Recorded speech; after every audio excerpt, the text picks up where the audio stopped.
తెలంగాణ ప్రభుత్వం అన్ని రంగాల్లో విఫలమైందన్నారు బీఆర్ఎస్ మాజీ ఎమ్మెల్యే బాజిరెడ్డి గోవర్ధన్. బీసీ రిజర్వేషన్లపై ఢిల్లీలో ధర్నా చేస్తే సొంత పార్టీ నేతలే హాజరు కాలేదని ఆయన ఎద్దేవా చేశారు.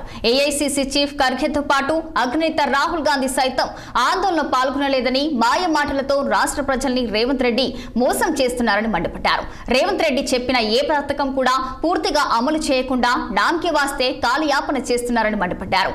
మోచేతుకు బెల్లం పెట్టి తమాషా చేస్తున్న విషయం ప్రజలు గమనిస్తున్నారని తెలిపారు. కాంగ్రెస్ బీజేపీలు కేంద్రంలో బద్ద శత్రువులుగా ఉంటూనే రాష్ట్రంలో దోస్తీ చేస్తున్నారని దుయ్యబట్టారు. సమయం వచ్చినప్పుడు ఆ పార్టీలకు బుద్ధి చెప్పడానికి ప్రజలు రెడీగా ఉన్నారని కామారెడ్డి జిల్లా బాన్సువాడలో విమర్శించారు బాజిరెడ్డి గోవర్ధన్.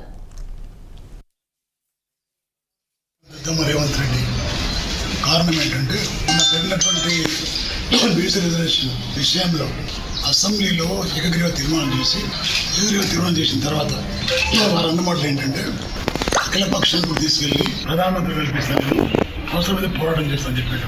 ఎప్పటికప్పుడు మాటలు ఇప్పుడు మాట్లాడి ప్రజలే సంతోషపెట్టి అనుకుంటున్నాను. జరుగుతున్న ఏదైతే మాట్లాడినామో అసెంబ్లీ తీర్మానం ఆ మాటలు పెట్టుకున్నాను. అఖిల పక్షాన్ని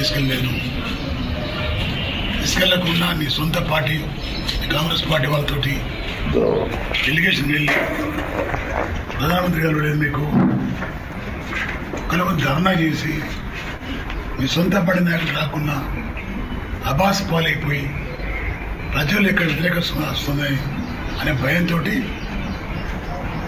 ప్రధానమంత్రిని వచ్చేసాను.